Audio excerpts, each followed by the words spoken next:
What's it asking us? Okay, so we're given an array of up to 4 non-negative integers, each less than 256. Okay, maybe that's going to be important. Let's find out. Our task is to pack these integers into one number, m, in the following way. The first element of the array occupies the first 8 bits of m. The second element occupies the next 8 bits, and so on. We want to return the obtained integer m, so the thing where we put all the bits together. Okay, so there's this note here. We're talking about the least significant bits of m. That's what the first bits refers to. So we're basically starting from the right is the idea here. Okay, so they're giving us this example, and if we were to just look at this part, we might think like, huh? How'd you get that? You know, that doesn't really seem to have anything to do with any of these numbers over here, so maybe a bit confusing. But anyway, it explains how to do it down here, so that's nice. So let's take a look at it. We've got 24, we've got 85, we've got 0. We can represent those in binary, so 24 will just be 0, 0, 0, 1, 1, 0, 0, 0. That's 16 plus 8 right there, so that's why it looks like that. 16 plus 8 is 24. Whereas if we look at 85, well, that's basically 1 plus 4 plus 16 plus 64. I'll let you verify that yourself, but I'm convinced. And then 0, well, that's just all zeros. Not much new there. Okay, cool. So then basically we follow the instructions. We say, okay, our first element is this one, so we're going to pack it into this number. It's going to be the first 8 spaces. There we go. The next number is this kind of zigzaggy one, the 0, 1, 0, 0, 0, 1. Okay, and there we go. And then all zeros ends up being the most significant digits, even though they're not significant at all because they're all zeros. Anyway, that won't always be the case. We'll take a look at some other ones in just a sec, but that's pretty cool. Do we have an understanding of how to do the problem? Any questions, comments, or concerns? We can see that the array is only going to be 4 elements long, and that each of those 4 elements is going to be between 0 and 256. Why would that be, I wonder? Well, it's because, notice we're talking about the first 8 bits of m, right? So if we were to have something that was more than 256, or even equal to 256 as a binary number, and in fact, here, will this let us arbitrarily modify this one? Let's find out. We'll say let num be assigned the value of 256, and we just want to do return num.toString with an argument of 2. And again, yeah, that's something we're going to try to avoid doing. How long is that? Let's find out. What's the length of that thing? It's 9. Too long. We need to keep these 8 digits or less. So that's why we can't have something equal to 256. Whereas if we had 255, then that would be a length of 8. And there we go. And specifically it would look like all ones. If we, count all the bits here, then this is the biggest number we get, 255. Okay, cool. So we'll deal with that. This one, it feels like we've got a little more freedom here. We can sort of move around a little more easily. So I kind of like that. I think that's a little nicer in some ways. We're not restricted. Although I do sort of appreciate the kind of enabling constraint of the previous one. The fact that they made us deal with just one line that we have to change. It basically forced us to either do something really, really weird or to embrace our bitwise operators. So, in some ways, the constraint was a gift. Anyway, as for now, what do we want to do? What's our game plan here? Well, basically, we want to take each of these. We want to, okay, well, first of all, notice how this one ended up over here. This one ended up over here. This one ended up over here. We're going to reverse these. Okay, so we already looked at reverse last time, but actually, let's do this. Let's experiment with this because this is the thing we didn't know last time. If reverse actually modified the array in place or not. It does. Okay, so we could just do that. A.reverse. That'll reverse it. Okay, and then what we want is basically to do. I guess kind of like. Okay, let me list this. Let me list the steps. Here we go. Flip the array. Okay. Convert the numbers to binary. What are we going to do after that? Well, once they're all converted to binary, I guess we can join all the numbers. Make it one number, and then do a parse int. Actually, that'll be evident from the code. Convert back to a number, a decimal number specifically. And I know some people, when they see a decimal number, they sort of think, oh, you mean like a number with a decimal point, like a floating point number, like 2.7 or pi or something like that? No, that's not what I mean. I mean a base 10 number. So maybe just for the sake of clarity, maybe I'll just say a base 10 number. Although now that I think about it, I don't know if that's like really common terminology for people who aren't like super mathy. So I don't know which is better, but anyway. Okay, so we want to flip the array. We're done. We flipped the array. 8R reverse. Cool. So we want to convert all the numbers to binary. Well, we know how to convert a number to binary. We basically just do like a num.toString with a 2 there. So how are we going to do that for all of these? Well, we're going to say A is assigned the value of A.map, and it's going to map each num to num.toString 2. Okay, cool. Then it's going to join all of those. So we're going to do, let's say, let str be a join. Okay, something like that. And then we want to convert it back to a base number, so base 10 number. So we'll say let num be assigned the value of parse int, like we were saying before, with string that has a base of 2. And then we want to say return num. That's basically it. So I wonder if I did anything wrong here. Well, actually, before I try to run the test, I just want to say something. Because you might be looking at this and thinking, num's already defined up here. Isn't it going to get confused when you do the let num down here?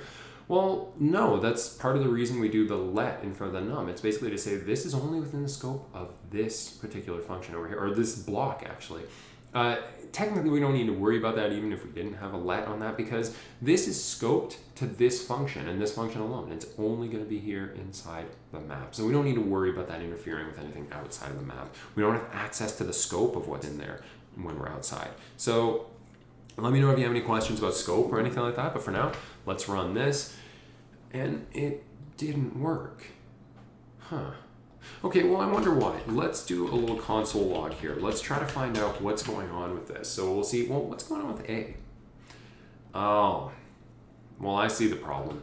Okay, so the problem is that these numbers, they're basically just ignoring any leading zeros, which is a totally, like a perfectly valid thing to do. It makes sense, right? Like we would normally ignore leading zeros. It's something we're pretty accustomed to doing. Like if we were to say something like this, well, that number is just the number 9. It's going to be like, well, why do you need to express all this stuff here? That doesn't make it a different number. It's just redundant. It's like for the same reason we wouldn't do this as well. Like that. Why would you? It doesn't make any difference. Okay, so basically that might be an issue because we actually do want those zeros there. So we're going to have to pad this thing. Number padding is normally, I think, what that's called. So let's do a function, and it's going to be called pad. And what is it going to take in here? Actually, what I'd really like to call this is 8pad.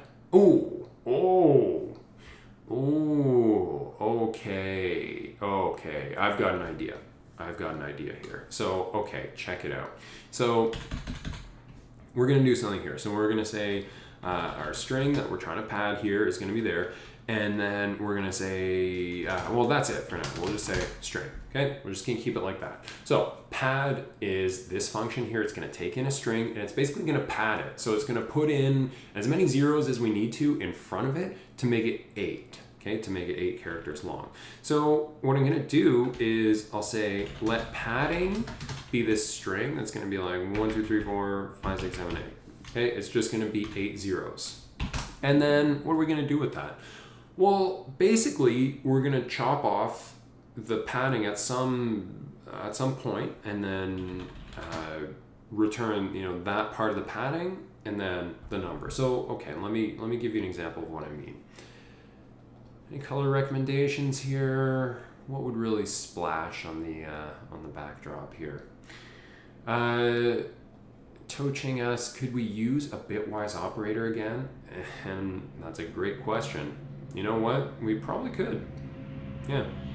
Yeah, let's make that a goal in just a sec. We'll finish up with this strategy here, and then we'll talk about ways that we can use bitwise operators, because I think that's a good thing to keep in mind for this section. Okay, so we're starting with the padding, and basically it's 8 zeros. Let's see how well I can fit 8 zeros into here.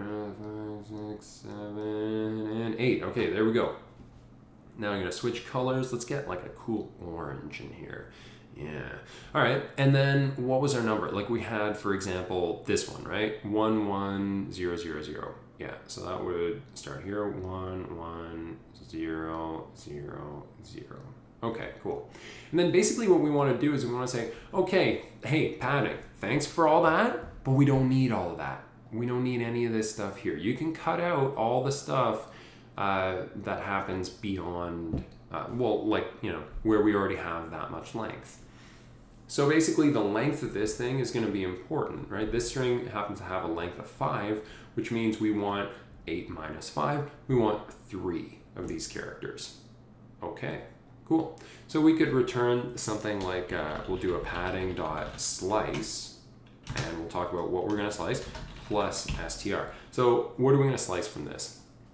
The way slice works is it basically just takes a substring of this string at the given indices. So this one is going from index 2 to index 5, not including 5. So it started at index 2, it'd say 2 is included, 3 is included, 4 is included, 5 not included. So it would just give us 0, 0, 0.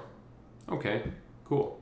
But what do we want to do here? Well, basically we want to chop this in such a way that it's going to either start at the beginning and end right here, okay? So end before the string length sort of thing, right? Or we want to chop it right here where it starts here and just has these 3. It just goes right to the end and only has those 3. In which case we're basically starting right after string length. So we would start at index 5 here. Okay, so that's probably the easiest way to do it, because if we were to just do this, you know, start at 5, then it's going to say, okay, I'll start at index 5, I'll include everything left, everything remaining is what I meant. In this case, that would be everything to the right, so literally the opposite of left. Anyway, words. Okay, so let's go in here and we'll say string dot length. Let's try that.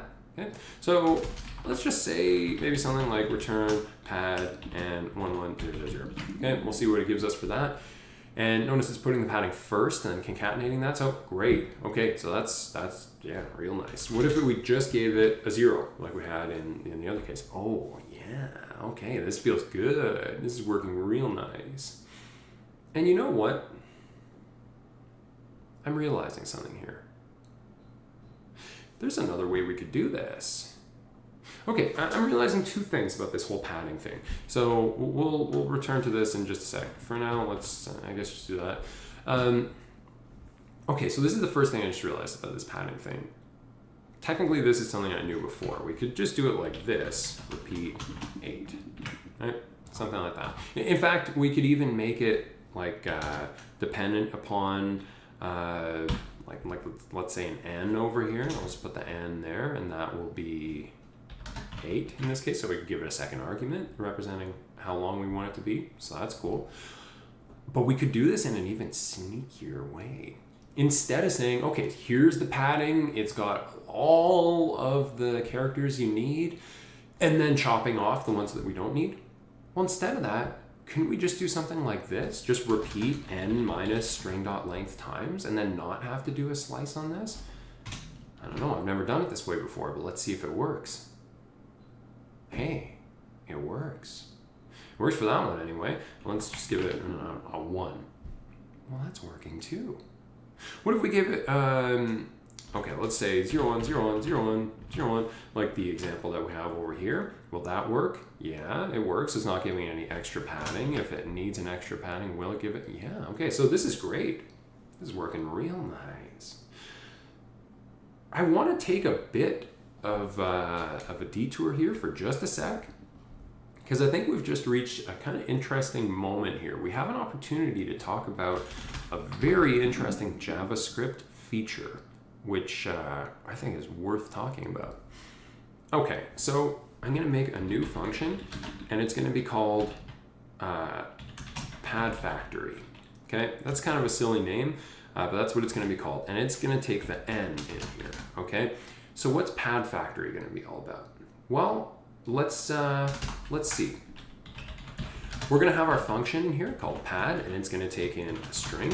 And basically the idea is that n is going to be part of pad factory now. Okay, it's not going to be part of this function. But this is basically just going to do the same thing. It's just going to say return 0.repeat string n minus string dot length. N minus string dot length. And that's it, I guess. Wait, no, that's not it. That's just the padding part. That's what goes before the string. But yeah, cool. So there we go. And then pad factory. This is going to be really strange, but it's actually going to return pad. Okay, so this is very strange. Yeah. All right, so I think this is going to work. Let's find out. So maybe actually we'll call this padding factory, and we'll call this padding, and we'll reserve the name pad for what we're about to instantiate here. So I'm going to say let pad be assigned the value of padding with an argument of 8. Sorry, that's padding factory. Great. So pad is going to be pad factoring with an argument of 8. So what's going to happen here? Let's run through it, okay? Padding factory is a function which returns a function.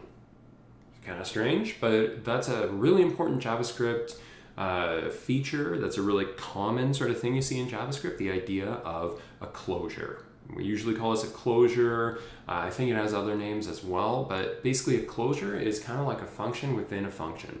What's special about a closure is the way the scoping sort of works, okay? So basically what I mean by that is this function padding, as you know, it's going to have access to the scope of itself, anything that we declare inside of it, anything that we pass into it. But it's also going to have access to the scope of whatever's outside of it. So like if I were to say like let num be assigned the value of 5, then here, I'll do a better job. Let's say let message be assigned the value of, hey, what's up? And over here, I'll just do a quick little console.log message, okay? So padding has access to this over here, right? It has access to this scope. In fact, let's just run this and see if that's working. Yeah, it is delivering the message, hey, what's up? It's also doing what it's supposed to and padding this number over here. That's great. And just to make sure that it's all working the way we want, let's say we're padding it with 10. Okay, so now we've got 2 extra zeros. It's because now we're saying we want it to be 10 long.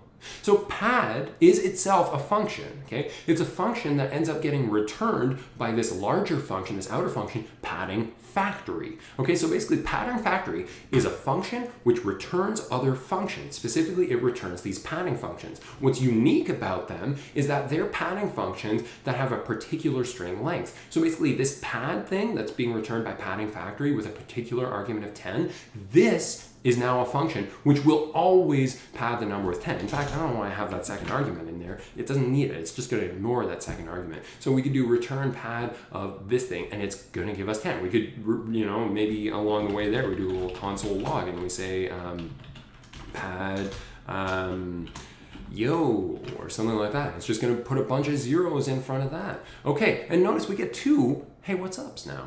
Why do we get those? Well, because we're executing our padding function, our function pad, which was the result of this padding function over here. In fact, you know what? We're calling this padding here, but we don't even need to. We could just say return function str. We don't even need for it to have a name. It's anonymous now, and it should still work the same way. Just like we can have anonymous like variables as well. Like here, I don't have a name for this result. Like I could have said something like, here, let me just get the yo out of there, just to keep this simple for a minute. So okay, I'm running this.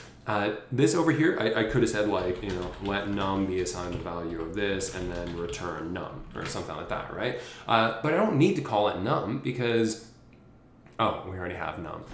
Let's call that thing, okay? And then we're going to return thing. Let's try that.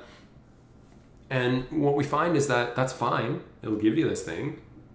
But did we need for it to have a name? No, because it's not like we're referencing it elsewhere or anything like that. So it's fine if we just say return pad. So the same thing is true of this up here when we're saying return function. We don't need for this function to have a name. And that's another cool feature of JavaScript. Functions can be anonymous. They don't have to have names. So sometimes we're doing a function that we end up just executing right then and there, right on the spot. And I think we've seen that before, but hey, it's good to get more exposure to these things. So basically, here's what's going on. this padding factory over here, this outer function, when we run this, it returns another function. Okay, so the reason I'm calling it padding factory, is because it's kind of like, let's say that let's say we needed a drill, right? Let's say, just for the sake of simplicity, we'll say it's, this is a better example. Let's say we need a screwdriver. Okay, so as you know, screwdrivers have like different driver heads on them, right? It could be a Phillips head, maybe it's a slot head, maybe it's the exclusive Canadian Robertson head, or maybe it's one of those like McDonald's proprietary screw heads, so you can't disassemble their toys. Anyway, the point is, a screwdriver has a particular head on it, right?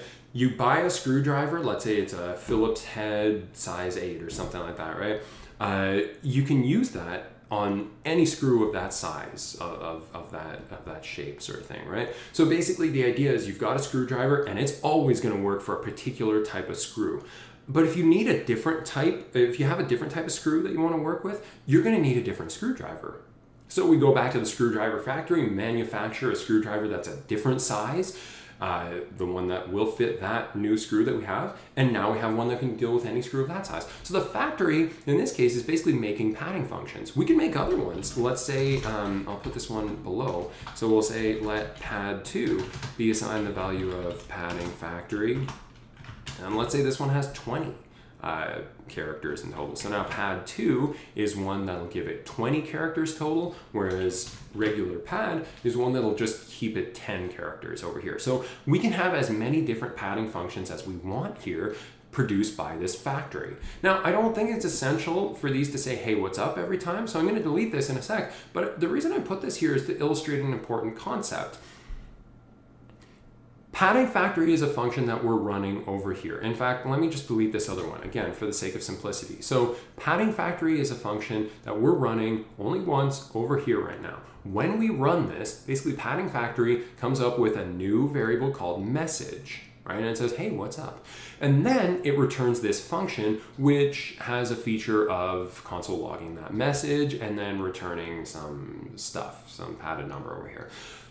The important thing I want to say, the super important thing is this. Check it out. If I were to try to do return message, first of all, it's green. It's like, what are you talking about? Message is not defined. We don't know what message is. And I'm looking at this thinking, well, it's right there. But keep in mind, scope, right? We don't have access to message out here because it's only defined within the scope of this function, padding factory. But guess what? This inner function that we're returning, it did have access to message. It was within the scope of message. It could access it. But here's what's super weird, okay? Outside, over here, we don't have access to message. We don't know what it is. It doesn't exist as far as we're concerned.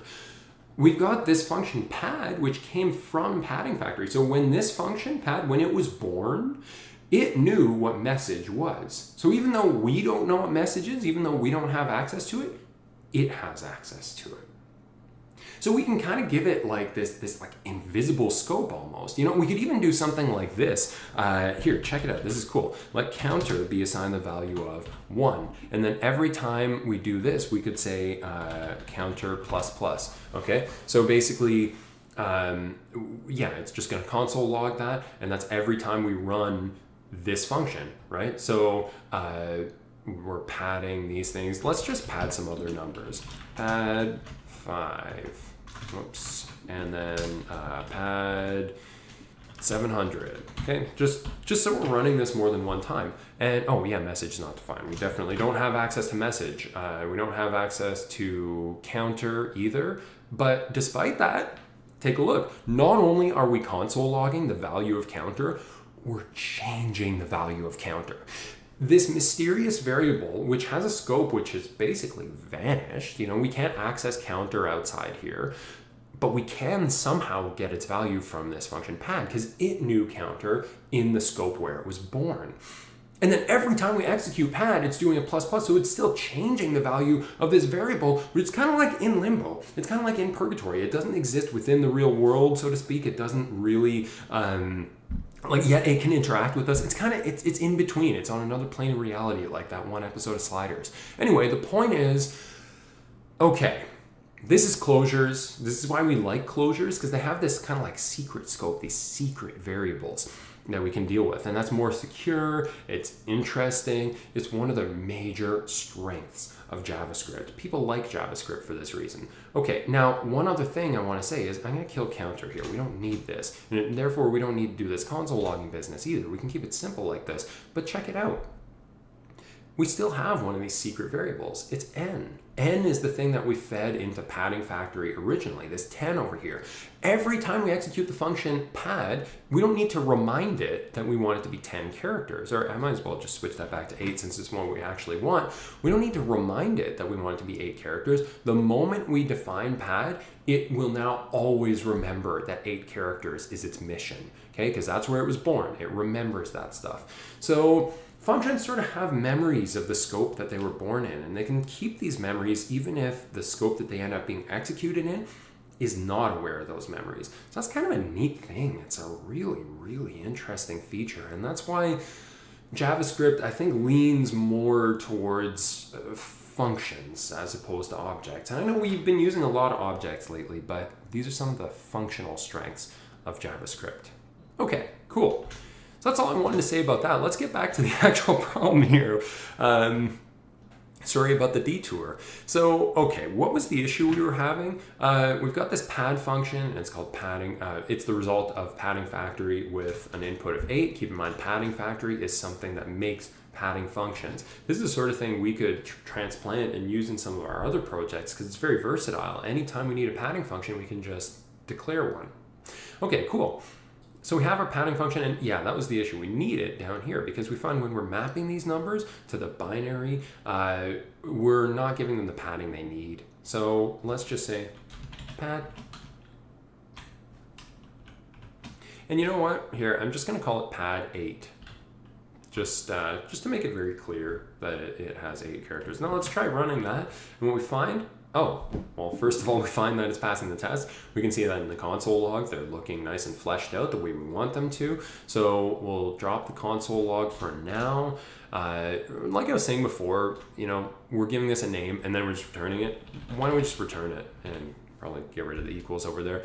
Okay, so let's run these tests. And great, it's passing the visible ones. Maybe we can cut down on this a little bit as well. So this was a.join. Well, a was this thing, right? So let's try that. And I mean, a was reversed to begin with, so let's just cut that part out and put it over here. I know we don't need to make this one line, but might as well, I guess. Yeah, okay. I mean, it doesn't look quite as intense as some of the ones before. So let's try that. Let's just return this. And great. Okay, so that's getting us to the next level here. So let's close this. Let's go back to the description because there are other ways that we could do this. So how else could we do this? Well, you remember in the last challenge, I sort of made a mention of this, the idea that this is a good way of converting to binary. But we don't always want to convert to binary. If we can do this in such a way that sort of keeps these things just numbers, not converting them to a string, if we can just use bitwise operators on them, well, that's probably better. So let's do that. Let's think about specifically what we're actually doing in this case. So this is arrayPacking 1 now. Just copy this, paste it in here. And you know what? I don't think we're actually really going to use any of this stuff. Yeah, none. Because we're not going to convert it to a string now. We're not going to, well, basically we're just going to keep it a number is the idea. So let's think about what this problem is actually saying. We're starting with the 24, and that represents the first 8 bits here, right? And then we're looking at the 85 after that. Well, what are we doing with the 85?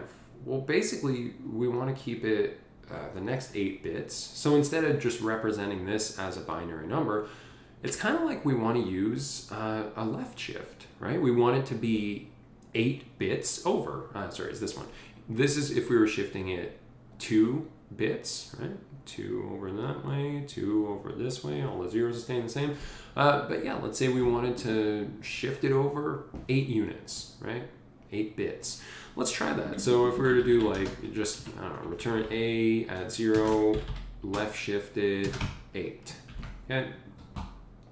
And that's 6,144. Well, that's a bit strange. Maybe if we could see this in a 2-string situation, not base 8, base 2. There we go. Is this gonna work? Yeah, so check it out. This is like our 24 here. It's got the 11000, but then it's got a whole nother 8 bits over here, which are empty, and that's because we shifted it over like that. So, okay, cool. That's what we want to do, basically. So here's our game plan now. We're going to loop through the array. What are we going to do within the loop? Well, basically, okay, there are 2 ways we could do this. We could either start at the right and sort of attach the number on. So like, okay, yeah, I'll say this, starting at the right. And basically, what do we want to do within the loop? Well, let's see. Let's say for let I be a sign, no, not 0, a dot length minus 1. And while I is greater than or equal to 0, we're going to do an I minus minus. Now, let me just clear my cursor there. There we go. Okay, so we're looping through the array beginning at the right of the array and moving left from there. And I guess I'll just put in like this extra number here. I'll say let num be assigned the value of 0 to begin with. And then basically what we're gonna do here is every time, like for each one of these things, we basically want to take our number. We're gonna take whatever's in the number already. We're gonna left shift it over, okay? So whatever's in the number already, we're gonna left shift it 8 units to the left. And then we're just gonna add on the other number. That's basically the idea. So like, in this case, we've got the 24. So we'll start by having, we're starting at the right side of the array. So we start with 0, technically. We'll have 0, 0, 0, 0, 0, 0. Okay, great. And then we just wanna shift that left 8 units. So after that, we basically have all these zeros and then another 8 zeros. Well, we wanna add on to that these numbers. So that now we have this long thing. Okay, basically not much different than just this number on its own. In fact, not different at all. But anyway, the point is, here's where things are going to get a little more interesting. We're going to take this, we're going to left shift this 8 units, which would basically create another 8 zeros right in here. Well, that leaves us with 8 empty spaces to allow us to conveniently add on this number right here, which means this is what our total number will look like if we do that. So basically, we'll just say num is assigned the value of num left shifted 8 units, and then num plus equals a and I. I think it's as simple as that, right? I mean, just the number itself. Again, we don't need to convert it to binary because these bitwise operations are allowing us to basically get the bits from them without having to do that. So let's try running that and we'll see if that works. And yeah, it works. Okay. Yeah, well, that's pretty much it. I mean, seems to be passing the test. One thing I'll say is right here, we're doing a plus equals. Well, we could probably handle that over here, you know, like num is assigned the value of num left shifted 8 units plus a and I. We could do that. We could also do the same, like we're doing plus equals down here. We could do a left shift equals. Could we try that? Will that work? Yeah, it'll work. Okay, so it's up to you which method you prefer. I think I'm going to do something like this. Num left shifted 8 and then add on to that a and I. Okay. So close that up, try running that. It's a bit better, okay? We're using some bits here. We don't have to worry about any of this strangeness down here. We're not converting to a string or anything like that. That's probably good. I like that. I think that's working nice. Let's see if it's passing all the hidden tests. It is. It is. Okay, so that's great, but we can do this yet another way. Okay, there's probably a better way of doing this. And here we go. Okay, so what am I going to do? I'm going to start at the left now. So instead of starting at the right, I'm just going to go from the left. And basically, okay, I'm gonna keep this num thing here, except now it's not num that we're going to be left shifting. We're going to start with 24, and we'll take that 24. That 24 is going to be there. Okay, and then we'll go on to the 85 and we'll say 85, we want to left shift that 8 and add that on. And then the 0, we want to left shift that 16 and then add that on to what we have over here. So basically, we're going to do num plus equals, and I is now going to start at 0. It's going to be a more traditional for loop. Okay, so we'll say num plus equals a at I left shifted I times 8 times. Okay, something like that. Great. So, no, it's not even my final form. Not even this is my final form, actually, touching. We got more in store after this. So, check it out. We're looking at this one. Now we're just looping through the array regular. Okay, cool. So basically, we've got our number. It starts at 0, and we're just adding on to it whatever this number is, whatever each of these numbers is, but then left shifted however many times is appropriate. So this is not going to get left shifted at all. This is going to go 8 bits over. This will go 16 bits over. Next one will be 24 bits over, 32 bits over, etc., etc., etc. Okay, so basically that's the idea, and that's kind of neat. In some ways here, we could probably get away with doing something like, oh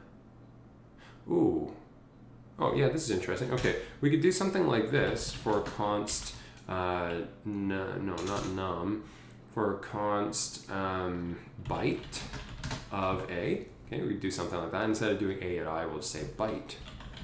Problem with that is, now we don't know what I is. Well, we could deal with that. We could just say something like, let shifter start at 0, and we'll shift it over by shifter times equals 8. Will that work? Let's find out. Yeah, it works. Okay, cool. Well, that's pretty cool. That's a neat way of doing it, I think. There are other ways we could do it, like we would actually be able to get the I in there if we wanted to. Maybe we'll just make that a quick, whoa, hold on a sec. I see what's going on. Okay, we need this one. We need to make sure this one works. Does this one work? No, it doesn't, you devil. Okay, so why is that one not working? Well, did it work before? I wonder. Okay, so let's try this. We need to take it back to the form it was in. Actually, we could probably do something like this. So, all right, value and key, I think it is. So we'll get the index this way of a dot entry. So this is a trick we can sometimes use. And we'll say I times 8 in that case. Will this work? No, it's not working. Okay, why is that? Let's see. First of all, let's just make sure we got this the right way. Console.log byte and I. Okay, so 0, that's good. Yeah, 24, 185. Wait. Byte and I. Oh, the byte is the, okay. My mistake. So it's I and byte. Let's try that. Okay, great. So that's probably a better way of doing it. Yeah, let's keep this one like that, I think. I mean, technically, like, we could even just pop this on the previous line and make it like that. I don't know if you guys are comfortable with that, but, you know, if you prefer it that way, that's fine. Up to you. Okay, now, there's one thing about this that I think we can improve, because we're looking at this and we're kind of thinking, all right, first of all, let me not forget to put a number on that one so it doesn't end up getting executed. And we'll go back to this. The issue I have with this one is that we have this extra variable here, right? Maybe there's a way we could do it where we don't. I don't know. Or, you know, like we start with this and then we're returning num, we do this loop. Look, looping through an array, trying to get an array down to a single number, that's a fairly natural thing, right? So like, could we do something like this? Now, first of all, let me just try executing this, make sure it gives us a null. Yeah, okay, good. Just want to make sure none of these other guys down here were actually executing. Okay, cool. So what could we do with this? Well, basically you could say something like this. Let's let power be assigned the value of 1. We'll see what we're going to do with this power thing in just a sec, but we're going to return a dot reduce. You guys remember reduce? I mean, it's basically something we can use on an array if we want to reduce it down to a single value, whether that's a number, whether that's a string, whether it's something else. In this case, it's going to be a number. And basically the way it works is it goes from left to right, and it would first say, okay, 24 is A, 85 is B, and then whatever it gets, or 24 is A byte, 85 is B byte. And whatever it gets as a result, whatever it's going to return from what I'm about to do over here, that's going to be stored as A byte for the next one. Then this is going to be the next B byte. So basically B byte is going to go through the whole array. It's going to be A5, then the 0, then whatever's next, if there is something next. And then the A byte is going to start as the first element, but then it's going to be whatever we get returned from the first two elements, then whatever we get returned from the next one, whatever we get returned from the next one. So A is kind of like stockpiling it all, and at the end it just returns whatever it has stored as A once we find that there's no B value left. Okay, so A byte and B byte. What do we want to do with this? Well, basically, if we're following what we did before, it's just going to be A byte plus something times B byte, okay? Or like, you know, B byte shifted however many times. The thing is, here's the thing. We could do this differently, okay? Because if we're thinking about like these bitwise operators, like, okay, notice in this case, we're doing Y shifted 2 to the left, right? Basically, this was a 1, now it's going to be a 4. This was, what was this, an 8, I think? Was it an 8? Yeah, now it's going to be a 32. So basically, when you shift something to the left, you're doubling it. You're multiplying it by 2. We're just taking every bit in here, every significant bit, and doubling it. And then we're doing that twice, right? Shifted 2 to the left. So basically, we're multiplying it by 4. So check it out. We have 36. 9 times 4 is 36. So if we want to multiply, if we want to bit shift something to the left, then we're actually kind of like just multiplying by 2 however many times we have this. So like shift left 2, that's the same as multiplying by 2 twice. If we want to shift left 8 times, that's the same as multiplying by 2 to the power of 8, which is 256. Okay, so we could just multiply by 256. That's another way we could do it. No problem with that. So we could try that over here. So we'll do something like 256 times B byte. And as it turns out, that's not quite going to work. It works for this first one where there was just these first two and then the last one ended up being insignificant. But the reason it wouldn't work for something like this is because we're basically saying we want this one plus 256 times this one plus 256 times this one. When really, like, it should be 256 times 256 times this one. So that's why we have this power thing over here. So instead of just 256, this multiplier is going to be power times equals 256. So power starts as 1. When we multiply it by 256, now it's going to be 256. Multiply it by that again, and then it's going to be some other real big number. So let's try that out, and yeah, that works. So that's another way we can do this. Keep in mind, multiplying by 256 is the same as shifting left 8 units. Okay, so that's sort of important, shifting left 8 units, same as multiplying by 256. So we can modify this and, you know, literally just say like 256 times num plus a at I. No real difference there, so maybe here, let's switch that back, and then we'll just put this one in as like 2 and half. Okay, so cool, yeah, these are the same thing. And we sort of saw that illustrated up here, so I don't think we really need to test it down there. But here's the thing. You know, we find ourselves in this situation over here where maybe there's another way we could deal with this. I mean, okay, one thing I'll say is maybe it seems a little awkward that we sort of have this like power times equals 256 inside of here. There is another way we could do this that would allow us to reassign the variable and then return something else. So like, even though, okay, we're kind of dealing with one of these arrow functions, which typically just takes in an input and then just returns one thing, right? That's usually what it does. But we can actually turn this into like a bit of a tuple here and deal with this thing in there. So What we're going to be returning is this. We're going to return a byte plus power times b byte. But before we do that, we want to run this separate line where we do power times equals 256. Okay, so that's happening on another line now, essentially. It's kind of weird. I'm going to be honest. I don't fully understand this business myself. The idea of having like just a tuple. It's not really something, as far as I know, that we normally even do in JavaScript. So like it feels almost like, these, like the arguments here, like we've got a byte and b byte, and that's being mapped to power times equals 256, and then this second thing here, and we end up just returning the second thing. The first part is just for modifying whatever else. Yeah, like I said, I don't fully understand it myself, but is it working? Yeah, it's working. Okay, so that's real neat. Very cool. But there's still a problem. What's the problem? Well, what I would say is the problem is the fact that technically, kind of two things. I mean, we don't really like doing this, like multiplying by 256 each time, like having to change the value of power, and even having to have the value of power, like having this separate variable out here. Like, is there a way we could do this with not having this extra variable? And yeah, we could, like for example, we could do something like reverse it, just reverse the array. This is the issue, right? That the array is not in the proper orientation. Like what we want to be doing is saying, okay, I want this plus 256 times this, right? Or wait, sorry.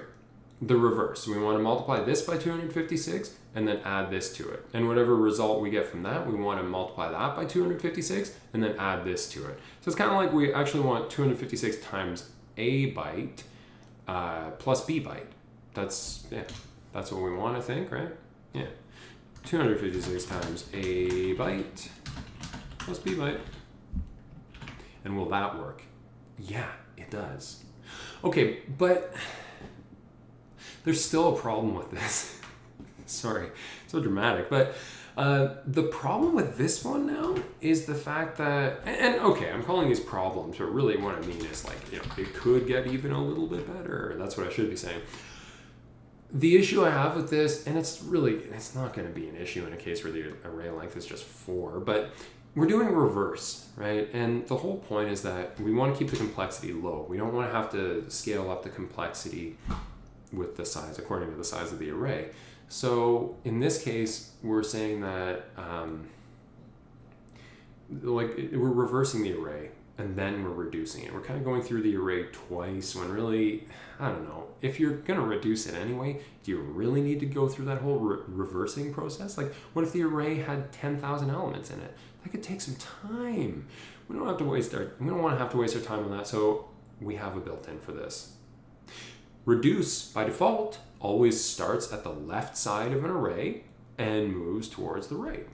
But what if we wanted to start at the right side of the array and move towards the left? So like, for example, what if this could be A and that could be B, and then the result of those is stored as A, and then B is this next one to the left, and then B would be like, if there was another one to the left after that, that would be the following one, but we do have a way of doing it. Okay, so by default, reduce goes from left to right. So if we want to go from the right to the left, if we want to start at the right, we're going to use reduce right. As it turns out,